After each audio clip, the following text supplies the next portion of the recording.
국민연금 65세가 되면 바로 신청해야 된다라고 생각하는데 65세가 정답은 아니잖아요. 그렇죠. 근데 국민연금에는 일찍 받을 수 있는 조기 수령 제도가 있고 늦출 수 있는 연기 연금 제도가 있습니다. 어느 게 좋으냐 갑론을박이 있어요. 제가 한번 계산을 해봤어요. 일찍 받으신 분과 늦춰 받으신 분이 어떻게 불리하고 유리할 것인가 해봤더니 여러분 안녕하십니까. 책이 삶이 되고 삶이 책이 되는 시간 책과 삶, 책과 사람의 김재원입니다. 연금 언제부터 받는 게 좋을까요? 노후 연금 관리 대책 제대로 세우셨습니까? 그런 이야기 나눠보겠습니다. 연금 박사로 잘 알려진 자산관리 전문가 이영주 대표와 함께합니다. 여러분 안녕하십니까. 대한민국에서 연금에 대한 종합 상담을 거의 유일무이하게 해드리고 있는 연금 전문가 이영주입니다. 또 책과 삶에서 뵈니까 색다릅니다. 감사합니다. 연금에 대한 무한한 질문들을 제가 퍼부어 드리겠습니다. 네, 뭐든지. 국민연금 65세가 되면 바로 신청해야 된다라고 생각하는데 65세가 정답은 아니잖아요. 그렇죠. 네. 출생 연도에 따라 다르죠. 우리 아나운서님께서 얘기하셨듯이 이제 벌써 우리가 이제 연금 수령 시기를 고민해야 될 나이가 됐습니다. 젊은 사람들은 내가 언제 받는지 관심도 없고 일단 뭐 불리자라고 생각하시겠지만 이제는 받을 준비도 하셔야죠. 국민연금이 예전에는 60세부터 받았어요. 근데 아무래도 이제 기대연명이 길어지다 보니까 이걸 늦췄거든요. 그래서 출생 연도에 따라서 받는 시점이 좀 늦춰집니다. 이미 뭐 50년대에 출생하신 분들은 다 연금 받고 있고요. 지금 현재는 61년부터 64년생까지는 63세에 받고 계시고 65년부터 68년생까지는 64세 그리고 69년 이후에 태어나신 분부터 65세부터 받으십니다. 그러니까 정해져 있어요. 이 나이가. 근데 사람에 따라서 나는 64세에 받지만 조금 일찍 받고 싶다라고 하는 분도 계시지 않습니까? 왜냐면 은퇴는 60세 했는데 4년 동안 손가락 빨아야 된다. 이런 분들은 빨리 받고 싶을 거고 어떤 분들은 굳이 뭐 당장 필요가 없어서 연금을 좀 늦게 받아도 된다. 이런 분들 있으실 거잖아요. 국민연금에는 일찍 받을 수 있는 조기 수령 제도가 있고 늦출 수 있는 연기 연금 제도가 있습니다. 이걸 잘 활용하시면 우리가 노후에 연금을 좀 더 일찍 받을 수도 있고 늦춰 받을 수 있는 그런 좋은 방법이 되는 거죠. 아시다시피 저는 작년에 퇴직을 했습니다. 네. 그리고 말씀하신 연령층 가운데 64세에 받게 되는 연령대에 있는데 뭐 아직 한 4년여가 남았습니다. 일찍 받을 수 있다. 심지어 내년부터 받을 수 있다 이런 얘기네요. 그렇죠. 64세에 받으시게 되면 59세부터도 받을 수 있는 거죠. 그런데 다행히 제가 아직 소득이 있습니다. 일단 소득이 있으면 조기 수령은 안 됩니다. 소득이 있는 분들에게는 조기 수령은 아예 불가능하고 연기하면서도 정상 연령이 되시면 그 이후에 다 받는 것이 아니라 최대 50%까지 감액될 수 있으니까 이건 좀 체크해 보실 필요가 있겠습니다. 그러면 수령 시기를 늦출 수도 있다는 뜻을 포함하네요. 네, 늦출 수도 있고 당길 수도 있죠. 64세에 받을 수 있는데 소득이 있다. 감액해서 받느니 좀 늦게 받겠다. 그리고 생각보다 소득이 있는 기간이 점점 길어진다. 그럼 몇 살까지 늦출 수 있나요? 5년까지 늦출 수 있습니다. 조기 수령도 5년까지 일찍 받을 수 있고요. 연기 연금도 5년까지 늦춰 받을 수 있기 때문에 정상 연령이 64세시다. 그러면 59세부터도 받을 수 있고 나중에 69세까지 늦춰서 받을 수도 있습니다. 그때는 소득이 있어도 받는 거고 69세 이후에는 소득과는 무관하게 받을 수 있는 거죠. 감액이 되나요? 안 됩니다. 65세 이후에는. 미리 받든 늦게 받든 동일한 금액이라면 미리 받는 게 나은 건데 액수가 달라진다는 뜻이죠. 당연하죠. 국가가 연금을 주면서 미리 받는데도 불구하고 동일한 금액을 준다면 다 일찍 받으시겠죠? 그렇지 않고요. 실제로 일찍 받으시는 분들에게는 1년에 6%씩 감액된 금액을 지급합니다. 정확하게 얘기하면 월별로 0.5%고요. 연 6%. 근데 최대 5년까지 일찍 당겨받을 수 있기 때문에 6%씩 5년을 당겨받게 되면 내가 정상적으로 64세, 65세에 받아야 될 연금액에 최대 30%까지 감액된 금액을 평생 받으시게 돼요. 반대로 늦춰 받으시게 되면 늦게 받기 때문에 조금 더 연금액을 올려드려야 되잖아요. 시작하는 시점이 늦으니까. 그래서 1년 늦출 때마다 7.2%씩 연금액이 증액이 돼서 최대 5년을 늦추시게 되면 7.2 곱하기 5 해서 36%가 증액된 연금액이 평생 지급됩니다. 예를 한번 들어보면 내가 만약에 정상적으로 받아야 될 연금액이 100만 원이라면 5년 일찍 당겨받으시면 70만 원씩 평생 받는 것이고 만약에 내가 5년을 늦춰 받겠다 그러면 136만 원 물가 상승률까지 감안한다면 거의 140만 원 조기 수령하신 분보다 늦춰 받으신 분이 10년을 늦게 받지만 연금액은 거의 더블에 가까운 금액을 평생 받으시게 되는 정확하고 치밀하게 계산하셔서 좀 비슷비슷하게 만들어 놓은 수치 같긴 한데 언뜻 들으면 늦게 받을수록 유리해 보이는데요. 네, 사실 일찍 받으시는 게 유리할 수도 있고 늦게 받는 게 유리할 수도 있고 어느 게 좋으냐 갑론을박이 있어요. 그런데 직관적으로 말씀드려서 좀 일찍 돌아가실 것 같다. 만약에 뭐 이를테면 질병이 있거나 그렇죠. 네. 그렇다면 일찍 받으셔야죠. 한 푼이라도 받고 가시는 게 좋은 거고. 그 다음에 내가 만약에 소득이 없어서 지금 은퇴는 했지만 진짜 아무것도 없다. 이거 국민연금마저 안 받으면 진짜 쉽지 않다. 이런 분들은 일찍 받으셔야죠. 그런데 그런 분들에게 감액이 되잖아요. 반대로 늦춰 받으시면 징액이 되지 않습니까? 제가 한번 계산을 해봤어요. 계산이 전문가니까. 일찍 받으신 분과 늦춰 받으신 분이 어떻게 불리하고 유리할 것인가 해봤더니 대략적으로 봤을 때 80세 이후까지 사실 수 있다면 늦춰 받는 게 유리합니다. 일찍 받으신 분이 먼저 시작하지만 70만 원씩 계속 받으셔야 되는 것이고 10년을 늦게 시작하시면 거의 70세에 시작하지만 이거 더블의 금액을 받으시거든요. 그러면 먼저 시작하신 분이 쭉 올라오다가 늦게 시작하신 분이 이제 따라와서 추월을 하기 시작하는데 그 추월되는 시점이 80세. 80세 이후에는 유초받으신 분은 140만 원을 평생 받기 때문에 그때부터는 훨씬 더 유리해지게 되는 것이고요. 제가 다른 데서 말씀 안 드렸는데 오늘 책과 사람에서 특별히 공개해드리면 여기에 또 어떤 장점이 있냐면 국민연금이 물가 상승률만큼 더 올려드리지 않습니까? 물가 상승률을 예를 들면 5% 반영해준다고 했을 때 70만 원 받는 사람이 5% 늘어나는 것과 140만 원 받는 사람이 5% 늘어나는 것 달라요. 저도 공부하다 보니까 이게 보이는 겁니다. 이렇게 연기해서 더 많은 연금 받으시는 분들이 물가 상승률 반영을 똑같이 비율로 받아도 실제 받는 금액이 일찍 받으신 분들보다 거의 더블로 더 많이 받기 때문에 시간이 가면 갈수록 훨씬 더 유리해지는 구조가 돼요. 그럼에도 불구하고 각자 처한 환경과 입장이 다르기 때문에 먼저 받느냐 늦게 받느냐 이게 고민을 하는데 뭐 물론 수입이 없으시면 일찍 받으셔야죠. 그건 선택의 여지가 없지만 그래도 왔다 갔다 하시는 분들은 이 기준을 따라서 결정하세요라고 제안을 해주신다. 진짜 내가 건강이 안 좋으신 분들이라든가 진짜 소득이 없어서 다른 소득 아무것도 없고 통장에 잔고도 없고 이러신 분들은 국민연금 좀 일찍 받으시면 좋긴 한데 지금 사실 문제는 뭐냐면요. 시중에 이상한 뉴스들이 돌면서 국민연금 많이 받으면 기초연금이 감액된다. 또 국민연금 많이 받으면 건강보험료 내야 된다. 뭐 이런 뉴스들 때문에 일부러 국민연금을 줄여받거나 일찍 받는 분들이 계세요. 또 국민연금이 기금 고갈되면 못 받는다. 또 이런 뉴스 때문에 또 그냥 에이 빨리 받아버리자. 이렇게 하시는 분들이 계시거든요. 이런 것들 때문에 일찍 받는 경우 계시는데 사실 계산적으로 따져봐도 이렇게 하시는 것이 유리하지 않습니다. 일단 기초연금이나 건강보험 제도는 지금 수시로 바뀌고 있어요. 내가 이 제도가 언제 바뀔지 모르는데 이 제도에 맞춰서 국민연금 수령액을 다운시켜 놔도 당장은 피할 수 있겠지만 내년 후년이 되면 역시 다 기준이 바뀌게 되는 것이고 그다음에 국민연금 기금 고갈 이런 문제도 사실 요즘에 주식이 좋아가지고 기금 운용 수익도 많이 났거든요. 네, 그리고 개혁도 지금 되고 있기 때문에 사실 이 방송 보시는 50대, 60대가 기금 고갈을 걱정할 만한 그런 세대는 아니시니까 그런 이상한 소문 듣고 국민연금을 줄이거나 일찍 받는 거는 잘못된 거다. 꼭 필요하시면 받으시고 그렇지 않으시면 정상적으로 받거나 연기하는 게 유리하다. 실제로 국민연금 제도가 개혁이 됐잖아요. 네. 최근에 어떻게 잘 이루어졌다고 보십니까? 저는 개인적으로 조금 더 강하게 개혁을 했었어야 된다라고 생각하거든요. 누가 고양이 목에 방울을 달 것인가 뭐 이런 것 때문에 사실상 개혁을 하는 와중에서 이도저도 아닌 개혁이 된 것 같긴 해요. 물론 지금 여러 가지 상황을 봤을 때 국민연금의 기금 운용이 잘 돼서 상태가 좀 호전적인 건 있으나 제가 보기에는 지금 현재 국민연금 개혁, 지금 개혁된 것은 사실 이 개혁의 부담을 전부 다 지금 보험료를 내고 있는 젊은 세대에게 부담시킨 경향이 더 진하거든요. 보험료 더 많이 내라. 누구에게 얘기하는 거냐면 지금 내고 있거나 앞으로 낼 세대에게 얘기하는 겁니다. 이미 납부를 완료하신 분들은 보험료율이 올라가는 게 아무 상관이 없어요. 그러면 고갈을 좀 더 늦추기 위해서 연금을 받고 계신 분도 일부 같이 좀 희생을 해주셔야 되거든요. 근데 그런 제도들은 이번 개혁에 포함되지 않았습니다.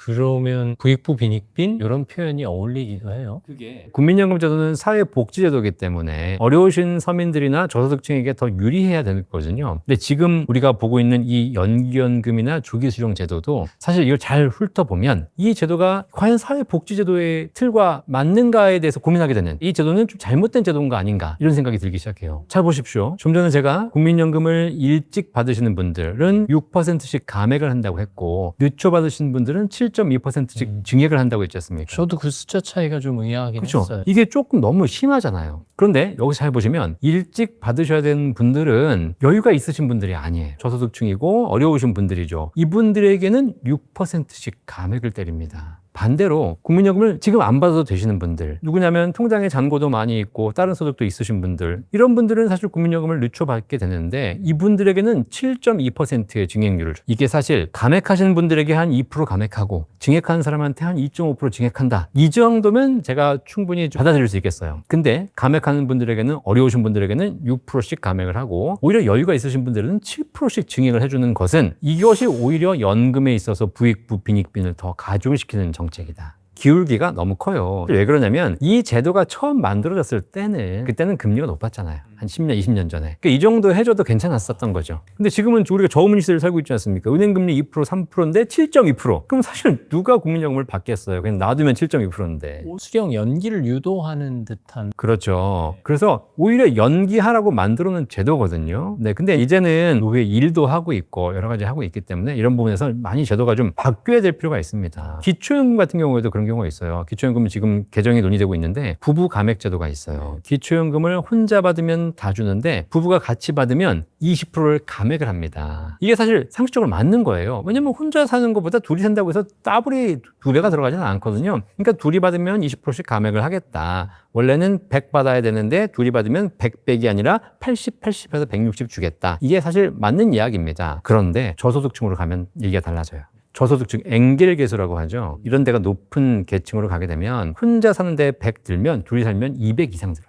식비가 대부분이기 때문에. 그죠? 그러니까 저소득층도 똑같은 기준으로 둘이 받는다고 20씩 깎아버리면 우리는 둘이 살면 다 밥 먹고 살아야 되는데 우리가 밥 한 그릇 먹다가 둘이 먹는다고 1.6그릇 먹어야 돼? 이런 문제가 생기는 거죠. 사실 혼자 먹는 것보다 둘이 먹으면 반찬도 하나 더 있어야 돼요. 그럼요. 그래서 우리가 사회가 변화하면서 제도들이 같이 변화해 주는 것이 좋은데 사회가 빠른 변화에 대비해서 제도의 변화가 좀 늦은 거예요. 그러다 보니까 이 좋은 조기수령 연기연금 제도가 부익부 빈익빈으로 오인 살 수 있는 그런 제도로 되는 것이죠. 최근에 한 국민연금 개혁도 꽤 오랜만에 한 건데 18년 만에. 다음에 하는 개혁 더 오래 걸리지 않을까? 그러니까요. 한 번 하기도 쉽지 않았는데 이게 아마 제가 보기에는 앞으로 최소 10년, 20년 후로 밀리지 않을까. 네. 근데 이런 제도는 사실 큰 개혁 없이 조정할 수 있는 제도입니다. 워낙 지금 국민연금이 큰 개혁에 몰려 있다 보니까 그 아래에 있는 개혁들이 좀 밀려 있는 거거든요. 그래서 이런 거는 이걸 조정한다고 해서 사실 국민연금 기금 운용에 크게 영향이 있는 것도 아니에요. 다만 이제 받는 사람이 기분 나쁜 거지. 현재 있는 제도를 좀 잘 활용하기 위해선 추후 납부부터 알아야 되는 거죠. 네, 국민연금은 과거에 못 냈던 금액을 나중에 낼 수 있는 추후 납부 제도가 있거든요. 이 제도는 국민연금을 받으려고 준비 중이신 분들이라면 꼭 더 늦기 전에 확인해 보셔가지고 내가 과거에 못 낸 게 있는지, 그래서 그거를 채우셔서 연금을 늘릴 수 있는 가장 좋은 방법이 있으니까 꼭 한번 활용해 보시고요. 또 우리 책과 사람, 우리 김전 아나운서 얘기하니까 아주 중요한 거 하나 말씀드릴게요. 추후 납부하면 사람들이 얼마 내면 얼마 더 받습니까?에 대한 질문이 가장 많습니다. 그런데 추후 납부에 있어서 우리가 얼마 내면 얼마 받는 것보다 꼭 하나 더 체크해 보실 게 있어요. 추후 납부하는 보험료가 보통 과거에 못 낸 걸 한 번에 내기 때문에 적게는 몇백만 원, 많게는 1,000만 원, 2,000만 원을 한 번에 내게 됩니다. 그런데 국민연금은요, 내가 올해 납부한 보험료에 대해서 올해 연말에 소득공제를 받습니다. 자, 그러면 어떻게 되냐? 보통 1,000만 원, 2,000만 원 큰 금액을 납부하시잖아요. 요거를 전액 소득공제가 돼요. 자, 그러면 내가 올해 연봉이 6천만 원이었어요. 근데 1,000만 원의 국민연금 보험료를 추후 납부했어요. 그러면 6천만 원에서 1,000만 원을 까주는 겁니다, 그냥. 그러면 세금 좀 내보신 분들은 아시겠지만 소득이 높은 사람들은 엄청나게 세금을 내야 되는데 거기서 1,000만 원 깎아주게 되면 적게는 1, 20%, 많게는 40% 이상 환급을 받게 돼요. 적게는 1, 200만 원, 많게는 3, 400만 원. 1,000만 원 내고 400만 원 환급 받을 수 있다. 이런 게 어디 있습니까? 이렇게 환급 받고 지금 돌려받을 때는 환급 받을 때는 3, 40% 환급 받지만 연금 탈 때는 2, 3%만 내면 되거든요. 이러한 꿀 정보를 여기서 처음 공개하시는 건 책과 삶 때문인가요? 김재원 때문인가요? 우리 김재원 아나운서가 제가 특별한 인연 때문에 또 공개해드리니까 우리 구독자 여러분들이 네. 그걸 꼭 놓치지 말고 체크해 보실 필요가 있어요. 연금에 관한 이야기, 특히 국민연금에 관한 이야기를 나눴습니다만 뭐 국민연금만 갖고는 부족하잖아요. 그래서 다른 연금을 잘 만들어놔야 되는데 구체적으로 어떤 연금을 어떻게 잘 쌓아놓을까요? 대한민국에는 이렇게 연금 준비를 잘 하시라고 3층 연금 제도를 국가가 마련해 놓고 있습니다. 사실 국민연금 하나만으로 노후 준비가 되면 제일 좋죠. 근데 이제 국민연금이 소득 대체율이라고 해서 국민연금으로 노후의 소득을 대체할 수 있는 비율이 한 25%밖에 안 됩니다. 선진국 같은 경우에 40, 50% 되고 있는데 우리는 그게 부족하기 때문에 그걸 각자가 준비하셔야 되는 거죠. 그래서 첫 번째 국민연금, 두 번째 퇴직연금, 세 번째 개인연금, 개인연금, 그리고 마지막으로 주택연금까지 이렇게 다양한 연금 제도가 있어요. 이 제도를 잘 쌓으셔서 연금은 이렇게 탑을 쌓는 겁니다. 국민연금 얼마, 퇴직연금 얼마, 개인연금 얼마, 주택연금 얼마 해서 이걸 다 합쳐서 개인의 상황에 따라서 월 200만 원, 월 300만 원 만드실 수도 있고, 가능하다면 제가 보기엔 웬만하면 누구나 다 월 500만 원 정도의 평생 월급을 잘 만들 수 있거든요. 포트폴리오를 잘 짜는 게 이제 연금 설계의 기술이죠. 자, 그 포트폴리오를 짜 본다면 4층 연금까지 말씀하셨는데 그 네 번째 선택 주택연금은 집이 있어야 하고 또 집값 기준도 맞아야 하기 때문에 선택이라고 한다면 나머지 3층은 필수에 가까운 거죠. 그럼요. 필수라고 여기지 않으시는 분들이 계시기 때문에 일단 국민연금은 의무고요. 퇴직금은 직장인들에게는 누구나 다 준비되는 것이지만 사업자나 자영업 하시는 분들은 셀프로 준비하셔야 되는 것이고, 그리고 개인 스스로 준비하는 3층 개인연금은 개인 스스로 준비하는 거잖아요. 개인 스스로 준비하라 그러면 안 해요. 국가가 여기다가 세제 혜택을 줘요.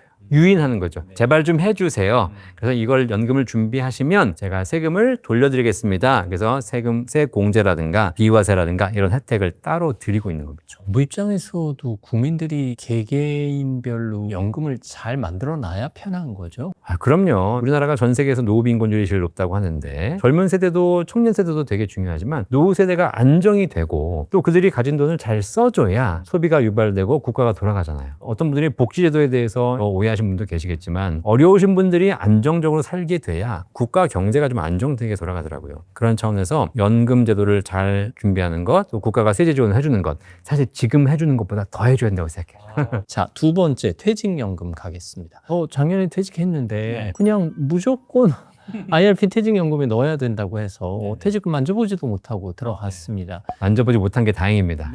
만져보는 순간 딴 데로 셉니다.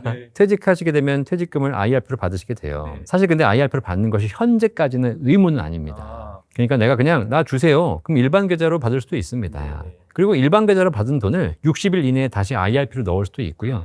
IRP를 받은 돈을 또 바로 내가 일시불로 뺄 수도 있습니다. 그거는 자유인데 다만 국가 입장에서는 이 퇴직금 적지 않은 돈이잖아요. 이거를 일시불로 빼가지고 투자해보겠다 하면 우리 넣었다가 갑자기 하루에 막 몇 프로씩 폭락하고 이러면 안 되고, 그다음에 여기저기서 뭐 투자해봐라 그리고 갖고 있다가 보이스피싱 당할 수도 있고 위험이 있기 때문에 가능한 IRP에 넣어서 연금으로 길게 나눠 받으십시오 라고 세제 혜택을 주고 있고요. 그래서 어떤 분들이 이제 퇴직금을 받으시게 되면 이걸 반드시 뭐 연금으로 받아야 된다고 오해하시는데 그런 건 아니고요. 연금으로 받거나 일시불로 빼실 수 있는데 국가는 연금으로 받는 걸 권장하기 때문에 일시불로 빼시면 퇴직소득세를 다 내시면 되고, 연금으로 나눠 받으시게 되면 10년 차까지는 세금을 30% 할인해 주고요. 11년 차부터는 40%, 21년 차부터는 50%를 할인해 줍니다. 그러니까 세금 할인받고 싶으시면 연금으로 길게 받으시면 되고, 나는 세금 할인 안 받을 거야, 그냥 다 낼 거 내고 받자, 그러면 우리 김전 아나운서도 지금 IRP 통장에 있는 거 내일 찾아오시면 됩니다.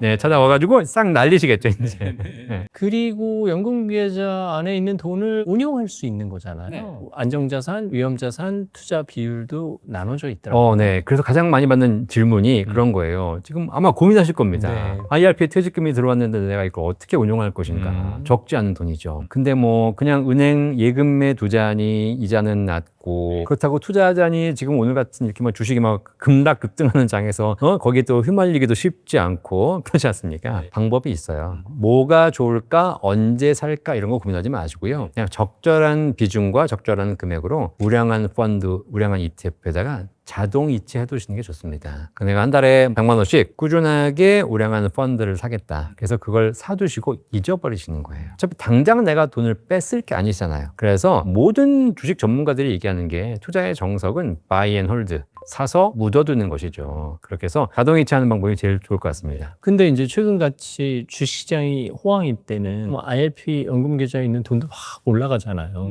그러다가 또 이제 최근에 떨어졌을 때는 또 우르르 떨어졌단 말이에요. 그럼 올라갔을 때 이걸 이익을 실현하는 방법은 없는 거예요? 올라갔을 때 바로 주식 펀드를 매도해서 안정적인 예금이나 채권형 펀드로 바꾸시면 됩니다. 그럼 그때 그렇게 했어야 그렇죠. 되는데. 근데 그때 그렇게 했었어야 되는 건데 그때 그렇게 했는데 파는데 또 올라가. 내가 괜히 팔았네. 이런 생각을 하시는 거고, 지금은 가지고 있어도 불안, 안 가지고 있어도 불안인 거예요. 그래서 실제로 지금 퇴직연금 계좌를 가지고 운영하신 분들 보니까 수익이 좀 많이 나신 분들은 어떤 문제냐, 하루에 몇 천만 원씩 왔다 갔다 하면 1년 연봉이 하루에 왔다 갔다 하는 거예요. 주가가 지금 급등 급락을 하잖아요. 이런 거는 우리 노후자산 운영에는 바람직하지 않은 거죠. 그래서 제가 말씀드린 게 뭐냐면, 그 어느 정도가 됐다 그러면 더 올라가든 더 떨어지든 관계없이 퇴직연금 계좌, IRP 계좌에 1억이 있지 않습니까? 이거는 월 50만 원의 연금으로 바꿀 수 있습니다. 이 가치를 보시고 1억 있으면 월 50만 원이잖아요. 2억 있으면 100만 원, 3억 있으면 150만 원. 그럼 나는 퇴직연금으로 내 노후에 월 얼마를 받고 싶을까를 생각해 보시고, 나는 이 퇴직연금으로 한 100만 원만 있으면 된다. 국민연금도 있으니까. 그러시면 퇴직연금의 운용 목표를 2억으로 두시고, 2억이 됐다 그러면 그때부터는 걱정 없이 그냥 투자는 하지 마시고 안정적인 자산을 두시면서 시간이 지나서 100만 원씩 연금으로 빼쓰시는 것이 좋은 전략이죠. 이 IRP 연금 계좌를 통한 연금은 몇 살 때부터 어떻게 받나요? IRP 계좌는 55세부터 받을 수 있고요. 퇴직금이 들어온 계좌는 바로 받을 수 있습니다. 그러니까 지금부터라도 인출하실 수 있죠. 네, 근데 지금 당장 필요한 게 아니잖아요. 소득 여부에 상관없나요? 그럼요. 내가 IRP에서 빼쓰시는 거는 규정이 연금 인출 한도만 있을 뿐입니다. 퇴직금 같은 경우에는 퇴직금 인출 한도가 따로 있고요. 그다음 내가 개인적으로 구입한 것도 연간 1,500만 원 인출 한도가 따로 있기 때문에 그 한도만 지켜서 인출하시면 돼요. 2층까지 올라왔습니다. 3층 올라가야죠. 개인연금 어떻게 준비할까요? 개인연금은 국가에서 세제 지원을 2가지 혜택을 주고 있습니다. 첫 번째가 납입할 때 세금 환급을 해드리는 연금저축, IRP도 마찬가지 개인 불입하는 거, 연간 900만 원까지 납입하게 되면 국가가 세제 혜택을 주고 있죠. 그다음에 납입할 때는 세제 혜택이 없지만 연금 탈 때 세금이 없는 비과세 연금, 이 2가지 축을 잘 포트폴리오를 짜시는 게 좋아요. 지금 당장 소득이 있으신 분들은 연금저축 IRP에 넣으셔서 세액공제, 세금 환급 받고 이걸 나중에 55세 이후에 연금으로 타시면서 저율과세 받으면서 연금 받을 수 있는 것이고요. 이 연금저축 IRP도 이미 하고 있는데, 연금저축 IRP의 가장 큰 특징은 지금처럼 돈이 들어와서 세액공제를 받는 건 좋지만 내가 운용을 해야 돼요. 어떤 분들의 성향에 따라서 나는 운용 싫다, 잘 못하겠다, 해봤더니 손해본다, 이런 분들 같은 경우에는 오히려 비과세 연금이 지금은 일정한 수익을 보증하는 그런 연금들로 나오고 있어서 2개를 잘 포트폴리오를 짜실 필요가 있습니다. 4층 올라가죠. 주택연금 간단하게 정리를 해주신다면. 자, 주택연금은 내 집을 담보로 평생 연금 받을 수 있는 제도입니다. 주택연금이 전 세계에 3개 나라밖에 없어요. 다른 나라는 집이 있어도 집으로 연금을 받을 수가 없어요. 근데 우리나라, 미국, 홍콩, 대한민국 이 3개국에서는 집을 가지고 연금으로 받을 수 있거든요. 그리고 이 집에 살면서 평생 연금 받는 거니까 집밖에 없으신 분들에게 굉장히 좋고요. 공시가격 12억 원 이하의 주택으로 가입할 수 있기 때문에 뭐 서울, 강남은 안 되지만 웬만한 경우는 다 된다. 그런데 얼마 받냐? 70세에 가입하셨을 때 시세 1억당, 공시가격 1억이 아니고 시세 1억당 월 30만 원 평생 받습니다. 그렇게 비싼 주택이 아니라 하더라도 공시가격 3억, 시세 5억인 주택이라 하면 5억짜리 집으로 연금 받으신다면 한 달에 150만 원씩 평생 받으시는데, 야 5억짜리 집 가지고 150만 원밖에 못 받아? 라고 얘기하시면 안 되고, 이 집에 살면서, 이 집에 쫓겨나서 이 집으로 연금 받는 게 아니라 이 집에 살면서 150만 원씩 연금을 평생 받으시는 거고, 일찍 돌아가시면 남은 금액은 자녀에게 상속되는 것. 그런데 만약에 오래 사셔가지고 더 많이 받아갔다? 그때 차액을 자녀에게 청구하지 않고 국가가 보증해 줍니다. 은퇴 고민하는 분들, 내가 얼마가 있으면 노후가 안전할까라고 생각하시는데 이게 뭐 얼마라고 콕 집을 수 있어요? 평균적인 계산은 나와 있는 거죠. 네네네. 과거에는요, 노후에 얼마를 가지고 있으면 되나라고 해서 1억, 3억, 5억 이렇게 목돈의 형태로 생각을 했었어요. 실제로 이제 은퇴가 닥쳐오니까 사람들 생각이 바뀌기 시작한 거죠. 노후에 1억, 3억, 5억이 아니라 한 달에 100만 원, 300만 원, 500만 원 이걸로 생각이 바뀌기 시작하는 거예요. 여러분들이 목표를 세우신다 하더라도 노후자금 1억 모을 거야가 아니라 노후에 한 달에 100만 원, 300만 원 받을 거야, 이렇게 생각하셔도 될 것 같고요. 지방, 내가 어느 지역에 따라 사느냐에 따라 다르겠지만 서울, 경기, 수도권에 산다라는 가정하에서 국가에서 발표한 자료도 그렇고 기본적인 의식주 생활하는데 한 300만 원 정도가 듭니다. 고정적인 세금도 내야 되고 보험료도 내야 되고 의식주도 필요하고 추가적으로 좀 여유로운 생활하시기 위해서 플러스 알파가 들어가는 거죠. 그런 걸 충분히 생각해 보시고 거기다가 이제 각종 의료비가 더 들어가겠죠. 노후에는 몸이 안 좋으시니까 그런 것까지 감안해서 최소 월 300만 원에서 월 4, 500만 원 정도 내에서 내 연금 포트폴리오 목표를 수립하는 것, 이걸 잘 준비해 보신다면, 우리가 지금부터 늦었다고 생각하시는 분들이 계시는데 매달 뭔가를 내서 준비하는 거는 젊을 때 하는 거지만 나이 드신 분들은 내가 내가 이미 갖고 있는 자산, 부동산도 주택도 마찬가지고 목돈도 마찬가지고 이거를 연금으로 전환하는 많은 방법들이 나와 있습니다. 이걸 하신다면 충분히 300만 원 이상의 연금 소득을 만들어내실 수 있을 겁니다. 밸런스 게임 들어갑니다. 현금 10억을 드릴까요? 아니면 한 달에 300만 원씩 죽을 때까지 드릴까요? 그 가치가 10억과 보통 한 400, 500은 비교해야지 영상인데 어쨌든 그걸 선택한다고 하게 되면 당연히 연금 전문가 입장에서는 월 300을 평생 받는 것이 훨씬 안전하죠. 안정적이다. 여기에서 대부분 이렇게 생각할 거예요. 10억 있으면 은행에 이자만 나와도 200, 300은 받아. 그래. 그 10억이 내일도 있다고 장담할 수 없는 거예요. 왜냐면 누가 와서 자식이 와서 아버지 사업할 테니까 1억만 주십시오. 그럼 또 줘야 되잖아요. 그다음 어서 전화 와가지고 고객님 오늘 저기 뭐 하시는데 보이스피싱 그럼 또 날아가고요. 이게 점점 지키기가 쉽지 않아서요. 하지만 연금 흐름 300만 원을 만들어 놓으시면 허물어질 염려가 없습니다. 네, 사기를 당해도 300만 원만 당하고요. 다음 달에 또 나와요. 그럼에도 불구하고 친구들 모임에 여전히 연금이야 투자야 이 얘기 하거든요. 그 질문 하시는 분들에게 제가 이런 답변 드리고 싶습니다. 네. 연금이냐 투자냐의 질문은 밥이냐 반찬이냐에 대한 질문이에요. 그래요? 밥이 중요해요? 반찬이 중요해요? 둘 다 중요하죠. 밥도 먹고 반찬도 먹는 것이지 연금도 필요하고 투자도 필요한 것이고요. 오히려 제가 보니까 연금이 있으신 분들, 안정적인 소득이 있으신 분들이 투자를 잘하지. 이 투자의 결과에 따라서 내가 다음 달에 먹는 게 달라진다. 이거는 굉장히 쉽지 않습니다. 지금 이제 뭐 저녁 준비하시는 분도 계시겠지만 저는 이렇게 생각해요. 우리가 저녁 준비한다 그러면 제일 먼저 뭐부터 하시죠? 밥부터 안 칩니다. 그리고 반찬 하시죠. 똑같아요. 인생에 연금부터 우선으로 준비하시고 여윳돈으로 투자를 하시는 것이 훨씬 더 건강한 삶이 될 겁니다. 대표님은 연금 얼마나 해놨어요? 월 1,000. 진짜? 깜짝 놀라면서 마무리하겠습니다. 자산관리 전문가 연금 박사 이영주 대표와 함께했습니다. 말씀 감사합니다. 행복한 노후가 행복할 수 있을까요? 글쎄요. 결국 경제적 여유가 그 행복을 보장하니까요. 미리미리 준비하셔야겠습니다. 책과 삶이 도와드리겠습니다. 함께해 주셔서 감사합니다. 우리나라에 현재 지원금 받으시는 분이 몇 명인지 아세요? 우리나라가 전체 인구가 5천만이 넘지 않습니까? 1,000만 명이 65세 이상 어르신이고요. 그 중에 70%를 드리고 있어요. 700만 명이 70만. 그래서 하위 70%를 드리는 거잖아요. 65세 어르신들을 줄을 쭉 세웁니다. 그래가지고 딱 30%를 자르거든요. 그러면 의외로 기초연금을 못 받는 사례들도 좀 나올 수 있겠는데. 진짜 억울한 케이스가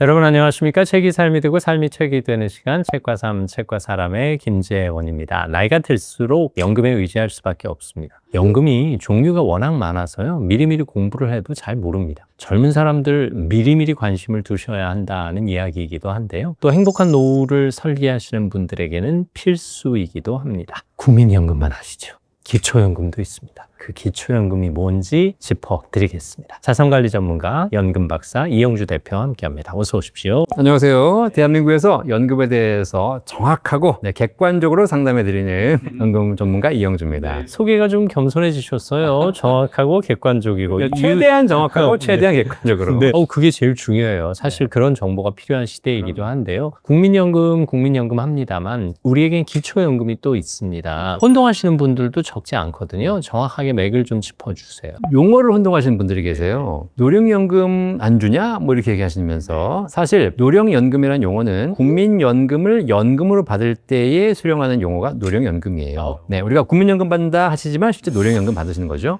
근데 이 노령연금이 좀 준비가 덜 되신 분들, 부족하신 분들을 위해서 국가가 이 어려우신 분들은 국민연금이 준비가 안 돼 있으니까 조금 드려야 되겠다라고 해서 기초 노령연금 제도를 만든 게 2008년이에요. 국민연금 노령연금에 비해서 더 어려우신 분들을 위해서 기초 노령연금. 사람들이 국민연금 용어는 잘 모르다가 기초 노령연금 받으시니까 이제 이걸 노령연금이라고 하신 거죠. 근데 이렇게 헷갈리다 보니까 결국은 2014년부터 노령이란 말을 빼고 그냥 기초연금으로 하기로 했습니다. 그리고 국민연금 받으시는 게 노령연금이고 노령연금을 기초연금으로 얘기하시면 잘못된 거다. 기초연금이 뭐냐면요. 우리나라의 65세 이상 어르신들 중에서 소득 하위 70%에게 국가가 무상으로 올해 기준으로 한 달에 34만 9,700원, 연간 420만 원 정도의 금액을 무상으로 어르신들에게 지급하는 국가의 복지 제도죠. 누구나 같은 금액이에요, 수령자들. 사람에 따라 약간 다릅니다. 기준이 있으니까. 하지만 기본적으로는 어쨌든 34만 9,700원을 받으시게 되는 겁니다. 그러면 기초연금을 받을 수 있는 소득 수준은 현재 대략 어느 정도 되나요? 딱 그 수준을 나눠야 돼요. 그래서 하위 70%를 드리는 거잖아요. 그래서 상위 1, 2, 3등은 안 주고 4, 5, 6, 7등을 줘야 되기 때문에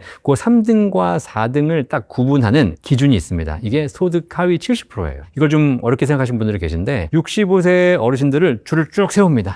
그래가지고 그 딱 30%를 자르거든요. 그 기준이 매년 바뀌는데 우리 어르신들이 가지고 계신 소득과 재산, 뭐 현금, 주식 이런 걸 모두 다 소득으로 환산을 합니다. 소득만 하는 건 아니에요. 네, 소득도 소득으로 보고 재산도 소득으로 보고 다 소득으로 봐서 환산했을 때 그 환산 소득 금액이 혼자 사시는 분, 단독 가구는 월 247만 원 이하의 소득이면 기초연금 대상자가 되시고요. 부부 가구는 월 395만 원, 대략 한 400만 원이죠. 요 이하가 되셔야지 기초연금을 받을 수 있습니다. 나 소득 없는데 집 한 채 달랑 있어 하시는 분들, 집값을 소득으로 환산했다니. 그렇죠. 네. 어떻게 하시냐면 보통 집 있는데 시세를 기준으로 하는 것이 아니고 공시 가격을 기준으로 합니다. 공시 가격을 기준으로 4% 룰을 적용해요. 10억짜리 집이다 그러면 4%면 4천만 원이잖아요. 연간 4천만 원, 월 333만 원 소득이 있는 걸로 봅니다. 혼자 사시는데 10억짜리 집 한 채 있으면 못 받으시네요. 혼자 사시면 못 받는 거고 두 분이 사시는데 집밖에 없다. 그러면 받을 수 있는 것이죠. 10억일 경우. 예, 공시 10억이니까 실제 시세는 한 15억이 되는 집도 가능하다는 거죠. 수령하시는 분들 폭이 생각보다는 넓어요. 네, 단지 어려운 분들을 위한 혜택이다라고 하기에는 70%가 수령하시는 거니까 많이 받으시는 거잖아요. 근데 이제 10명으로 하면 3등과 4등의 차이지만 100명으로 하면 30등까지 못 받고 31등부터 받는 그렇죠. 거잖아요. 네. 그래서 실제로 우리나라에 기초연금 현재 수급 자격이 되시는 분, 기초연금 받으시는 분이 몇 명인지 아세요?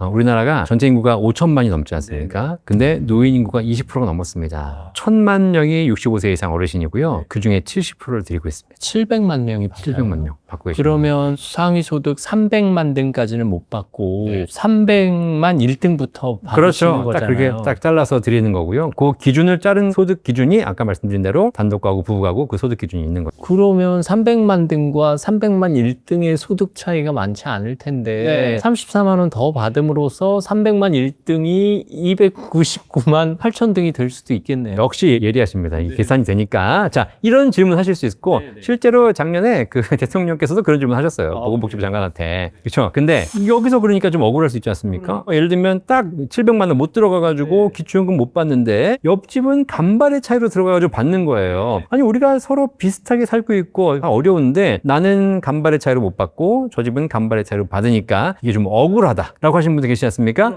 억울할 필요 없습니다. 왜요? 어차피 저 집 기초연금 자격이 되긴 했지만 그 소득 역전 방지 제도라는 게 있어서 이분이 간발의 차이로 됐지 않습니까? 그 간발만 드립니다. 아, 그래요? 네. 그러면 300만 1등이 300만 등을 역전할 수 없게. 그렇죠. 그렇게 만들어 놓은 거예요. 아, 그래서 앞서 금액이 조금 차이가 있을 수 네. 있다라고 하셨고. 그래서 그런 분들은 얼마 받냐면요. 34만 9,700원 받는 게 아니라 3만 4천 원 받습니다. 아, 10%. 그래요? 그러면 300만 100등도 그렇게 많이 못 받겠네요. 그럼요. 기초연금을 내가 받을 수 있는 자격이 됐다라고 좋아하실 필요가 없어요. 그게 내가 일정한 좀 수준이 되시는 분들은 어차피 많이 못 받습니다. 안도하게 되네요. 네네.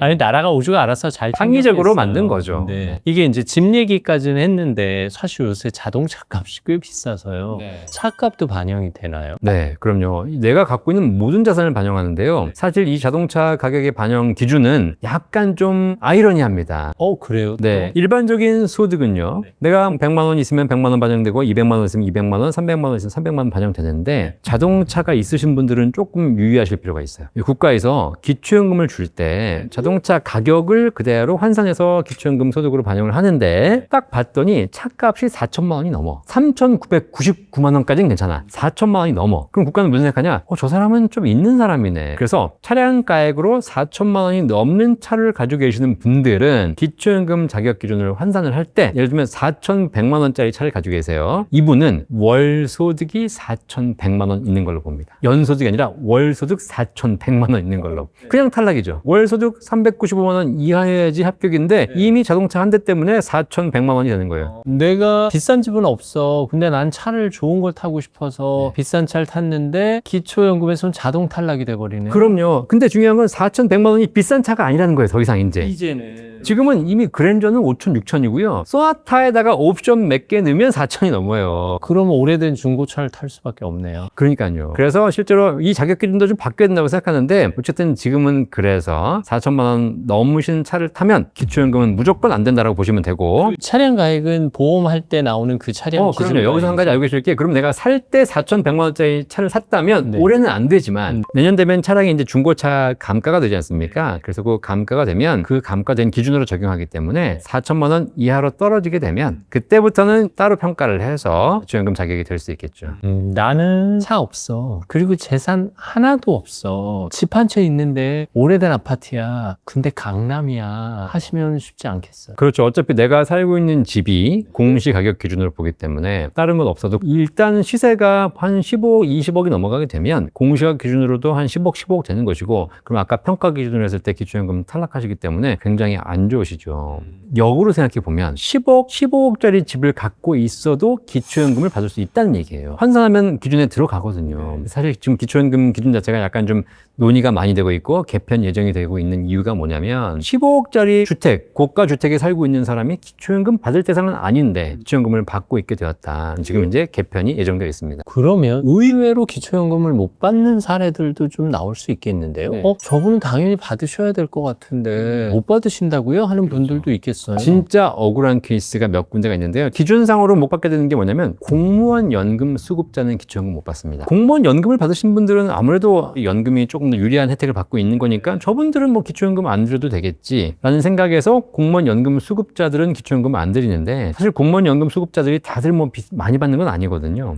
금액이 다 다르고. 그렇죠. 뭐 100만 원, 200만 원 받는 분도 계시니까 네네. 그분 기초연금 못 받는데요. 공무원 연금 수급자는 기초연금 못 받는다고 쳐요. 근데 중요한 건 공무원 연금 수급자의 배우자도 못 받습니다. 아, 심지어. 이분들은 좀 억울해요. 집안이 어렵고 근데 남편이 공무원이란 이유로 배우자 못 받는 것이고요. 진짜 억울한 케이스가 하나 더 있어요. 이게 뭐냐면 한 10여 년 전에 내가 노후가 되면 좀 시골 같은 데 가서 좀 공기 좋은 데 가서 쉬고 싶다. 내가 별장 살 돈은 없고 그냥 좋은 콘도 리조트가 있으니까 여기 회원권을 좀 사가지고 한 2박 3일 가서 쉬면서 이렇게 살고 싶다라고 해가지고 지방에 있는 콘도 회원권, 그것도 비싼 것도 아니야. 1,000만 원, 2,000만 원짜리. 중소도시 이름 없는 저렴한 콘도 그렇죠. 회원권. 네. 그 회원권을 하신 분들이 계세요. 자, 근데 지금 10년, 20년 지난 현재 그 콘도는 사실 지금 아무도 가지 않거나 관리가 안 되거나 가봐야 좀 지저분하거나 이런 데가 많거든요. 그러면 갈 필요도 없지 않습니까? 그리고 콘도 회원권 쓰지도 못하고 사실 팔기도 힘들어요. 팔리지도 않아요. 아무도 네. 안 사. 이 콘도 회원권 가지고 계신 분들 기초연금 못 받습니다. 1,000만 원짜리라면서요. 1,000만 원짜리 회원권 가지고 계신 분들 기초연금 기준상 월 1,000만 원 소득이 있는 걸로 봅니다. 자동차처럼 똑같이. 그 가치에 상관없이. 같이 상관없이. 네, 감가도 안 되고 그냥 안 되는 거예요. 억울하겠네요. 그러니까 억울하시죠. 그러니까 빨리 팔아야 되는데 안 팔. 그러면 어떻게 해요? 아예 포기해요? 포기요. 그걸 어떻게 처분하지 않는 이상 나는 기초연금을 계속 못 받게 되는 거죠. 그러면 조건은 충족됐을 텐데 아유 기초연금 어려우신 분들이 받는 거죠. 설마 나한테까지 해당이 오겠어요? 하고 모르고 신청 안 해서 못 받는 분들도 있겠는데요. 기초연금에 관련해서 굉장히 중요한 게 지금 말씀하셨는데요. 기초연금은 신청주의예요. 신청한 사람에게만 지급합니다. 실제로 우리나라에 기초연금 대상이 되시는데 신청을 안 해서 못 받으신 분들이 20만 명이 있어요. 그렇게 많아요? 네. 근데 이제 이분들 중에서 어떤 분들은 진짜 몰라서 못 받는 분도 계시기 때문에 이건 좀 체크하실 필요가 있고요. 그래서 국가에서 좀 안내를 다 해드리고 있거든요. 사실 신청을 안 해서 못 받으신 분 중에 신청을 의도적으로 안 하신 분도 계세요. 배려 차원에서? 배려 참 좋은데 그렇지 않고요. 재산이 다 이제 들통날까봐. 왜냐면 사실 이런 게 있습니다. 내가 부인 몰래 짱 박아놓은 자산이 있어요. 사실. 근데 이제 기초연금을 받으려면 신청을 가면 동사무소에서 내 재산을 다 이제 파악하겠습니다. 라고 해서 본인 자산, 배우자 자산을 다 파악합니다. 다 이제 파악이 돼가지고 다 통지가 와요. 같이 봐야 돼. 네. 그러다 보니까, 당신 이 돈 오선한 거야? 네, 이렇게 되는 거죠. 사실 그게 있어도 받을 만한 그렇게 큰 가치는 아닌데 배우자 모르는 재산이라면 이게 또 미묘해지죠. 자, 그러다 보니까 아쉽게 신청을 못 하신 분들이 계시기 때문에 자꾸 이제 나이가 들어서 배우자 몰래 자산을 짱박아 놀려 하지 마시고 다 이렇게 공개하시는 것이 노후의 국가 복지 혜택도 받고 좋습니다. 그런 사람 누구 하나 아시는 분이 있군요. 자꾸 웃으시는 거 보니까. 아, 네. 아니, 실제로 저희는 그런 상담 사례가 있으니까요. 네. 이게 언제부터 받아요? 65세 되는 해 1월 1일이에요? 아니면 나 생일달이에요? 뭐 어떻게 신청해요? 생일이 되셔야지. 신청은 65세 생일이 되기 3개월 전부터 신청을 할 수가 있고요. 그때부터 신청하시게 되면 국가가 3개월 동안 이 사람의 재산을 파악합니다. 그래가지고 이제 생일이 되시면 그다음부터 기초연금을 지급하는데요. 혹시 조사가 늦거나 신청이 늦어지게 되면 그 기간 동안 나중에 소급해서 드립니다. 그러면 제가 잘 모르고 한 6개월 늦게 신청해도 소급해서 받아요? 네, 신청은 65세 전에 하셔야죠. 아, 늦게 신청하는 건 그럼 늦게 신청한 지점 그렇죠. 그건 어쩔 수가 없는 거죠. 거고 네. 신청을 전에 했는데 뭔가 조사가 늦어져서 그런 결과가 그거는 나왔다 다 하면 소급해드리고 소급해준다. 사실 이거 어떻게 보면 이 영상 보시는 자녀분들이 챙겨야 할지도 모르는데 본인이 해야 되나요? 아니면 자녀가 대신할 수도 있고. 일단 본인이 하셔야 되는 것이고요. 혹시라도 뭐 내가 계속 신청을 하기 쉽지 않다. 그럼 한번 가셔가지고 수급희망 이력관리 제도라는 게 있어요. 지금은 내가 받을 수 없지만 나중에라도 받을 수 있게 되면 알려주세요 라는 제도가 있기 때문에 그런 것까지 신청해 놓으시면 자격이 되시면 국가에서 연락을 드리기도 합니다. 혹시 기초연금 받으면서 국민연금 받을 나이잖아요. 그게 또 액수에 미묘하게 영향을 미치나요? 네. 실제로 기초연금과 국민연금을 서로 연계가 돼서 국민연금 많이 받으시는 분들은 기초연금이 감액이 됩니다. 네, 이 제도가 있어요. 이게 사실 어떤 분들은 뭐 말도 안 된다. 그리고 이것 때문에 오히려 국민연금을 줄이시는 분들이 간혹 계시거든요. 아니 어차피 그 소득 기준으로 선정하는 건데도 그래요. 그렇죠. 근데 소득 기준 선정됩니다. 선정해가지고 내가 기초연금 자격이 됐어요. 기초연금 34만 9,700원 받기로 했어. 근데 이분이 보니까 국민연금도 받고 있는 거예요. 근데 국가에서 보기에 국민연금도 일정 부분은 사회복지 기능이 있다고 국가는 보고 있어요. 원래는 개인은 그렇게 생각하지 않아요. 개인은 뭐라고 하냐면 내가 낸 돈 내가 받는 게 국민연금이라고 생각해요. 근데 국가는 약간의 지원 기능이 있다고 생각하고 있고 기초연금은 진짜 사회복지고 그러니까 기초연금을 드리려고 갔더니 국민연금도 있다 하시면 국가는 복지가 중복된다고 생각을 해요. 그래서 기초연금을 일부 깎는 겁니다. 그래서 실제 현재 매년 기준이 달라지는데 국민연금을 대략 한 52만 원 이상 받으시는 분들은 그 금액이 초과되는 금액에 따라서 기초연금이 최대 절반까지 감액이 돼요. 절반이나 감액이 돼요. 그래서 실제로 국민연금을 한 140만 원 이상 받으시는 우리 김지원 아나운서님 같은 경우에는 나중에 기초연금 대상이 되셔도 34만 원 못 받고 거기서 절반까지 감액된 한 17만 원 정도만 받으시게 됩니다. 네, 근데 제 국민연금 수령 예상액은 어떻게 아셨어요? 정상적으로 직장 생활을 하신 분들은 사실 지금 꾸준하게 해오셨기 때문에 지금 얼마 받는지 다 알고 있죠. 아마도 30년 직장 생활하면 고범주다 그럼요. 이런 짐작이 네. 가능하시군요. 네. 저희는 상담할 때도 그렇게 얘기해요. 평균적인 게 있기 때문에 우리가 이 상담을 하면서 이분의 국민연금이 많거나 적거나 보이지 않습니까? 그러면 평균 대비 많은지 적은지를 알려드릴 수가 있는 거죠. 그러니까 제가 30년 다녔거든요. 그러니까 그 금액이에요. 근데 200만 원 더 받는 분들은 뭐야? 그거는 이제 꾸준하게 더 많이 내오셨거나 88년부터 직장 생활을 시작해가지고 꾸준하게 88년에 시작됐거든요. 시작 시점부터 내신 분들은 그렇죠. 또 네, 요일이 네. 조금 다를 수도 있고요. 그럼요. 내가 KBS 들어왔지만 좀 늦게 들어오신 분도 계시고 일찍 들어오신 분도 계시고 또 받는 기간에 또 급여도 있고. 부부가 함께 받으면 덜 주더라고요. 예, 이 기초연금이 감액되는 기준이 여러 가지가 있는데 지금처럼 국민연금 많이 받으시면 기초연금을 감액하는 기준도 있고요. 조금 억울하시겠지만 이런 기준이 있고 두 번째가 뭐가 있냐면 부부가 받으면 감액이 됩니다. 그래서 나도 받고 배우자도 받잖아요. 사실 기초연금 자격을 판정할 때는 우리 집의 재산을 가지고 파악하거든요. 내 재산, 배우자 재산을 따로 보지 않고요. 우리 가구를 봅니다. 우리 합격이 됐어요. 합격이 되는 순간 나도 받고 배우자도 받는 겁니다. 그러면 나 34만 9,700원, 배우자 34만 9,700원 받으면 둘이 합쳐서 거의 70만 원 받게 되는 거죠. 그죠? 근데 국가에서 보기에 이건 말 그대로 기초소득을 보장하는 것이기 때문에 더 드릴 수는 없는 거잖아요. 그러니까 혼자 살면 34만 9천 원 정도가 보장이 되는데 두 분이 살게 된다고 해가지고 두 배로 들어가는 건 아니잖아요. 그래서 실제 어떤 제도가 있냐면 기초연금은 부부가 같이 받으시게 되면 감액을 합니다. 각 각각 20%씩. 그래서 34만 원 받을 거 27만 원, 34만 원 받을 거 27만 원 해가지고 두 분이 합쳐서 70만 원 받는 것이 아니라 실제로는 한 56만 원 정도를 받으시게 되는 거니까 감액이 되는 거죠. 부부가 따로 살고 있는 경우도 있잖아요. 그래도 뭐 호적상 현실적으로 부부라고 하게 되면 감액에서 받으시게 되는 거고요. 네, 뭐 그런 상황까지는 반영해 주지 않는 거고 이제 상식적으로 보는 겁니다. 이제 그러다 보니까 모든 상황을 다 일괄되게 이렇게 감액을 하다 보니까 사실 상식적으로는 맞거든요. 혼자 산다고 해서 100만 원 쓴다고 해가지고 둘이 산다고 200을 쓰는 건 아니잖아요. 뭐 그렇긴 하죠. 같은 집에 살면 어쨌든 관리비 똑같이 내고 전기세 똑같이 내고 하기 때문에 2배가 들지 않으니까 혼자 살면 100을 드리지만 둘이 살면 160만 드리겠습니다. 사실 이게 어떻게 보면 합리적으로 맞는 기준이에요. 근데 이 기준이 맞지 않는 이 기준 때문에 불이익을 당하는 계층이 있어요. 저소득층. 진짜 소득 하위로 내려가면 갈수록 혼자 살면 100이 들지만 둘이 살면 200 이상이 드는 경우가 있습니다. 대표적인 게 거의 대부분 다 식비로 쓰시는 분들. 엔겔 개수가 높고 그럴 수. 그렇죠. 왜냐면 나 혼자 살면 밥 한 그릇 먹는데 둘이 먹으면 1.6그릇 먹는 게 아니잖아요. 그렇죠. 둘이 살면 2그릇 먹어야 되는 것이고요. 2배 이상 듭니다. 그렇죠. 이러다 보니까 이런 경우 저소득층으로 가게 되면 기초연금을 부부가 받는다고 감액을 해버리면 진짜 치명적이 되는 거예요. 그래서 이번에 이제 이런 부분에 개선이 좀 이루어질 예정입니다. 그래서 진짜 어려운 저소득층에게는 감액 제도를 점점 완화해서 결국 없애는, 부부가 받는다고 해서 감액하지 않겠다. 물론 이제 좀 여유가 있으신 분들은 그대로 유지가 되지만 정말 어려우신 분들은 감액하지 않겠다는 쪽으로 지금 바뀌고 있는데 좀 빨리 바꿔주셔야지 될 것 같습니다. 이게 사실 10명 중에 3명 못 받고 4등부터 받는 거지만 4등과 10등이 같은 금액을 받는 거잖아요. 근데 4등과 10등의 생활 수준은 차이가 많이 나잖아요. 이게 예전하고 달리 7, 80년도에 살아보셨으니까 아시겠지만 그때는 전 국민 10명 중에 9명 이상이 못 살았어요. 잘 사는 사람이 별로 없었죠. 소득 수준이 쭉 올라오면서 이제는 사실상 웬만하면 좀 먹고 사는데 문제가 없기 때문에 이 소득 하위 70%의 기준도 되게 좀 애매해진 거예요. 그래서 아까 말씀드린 대로 그 딱 상위 30%, 40%에 걸리신 분들은 사실 여유가 있어요.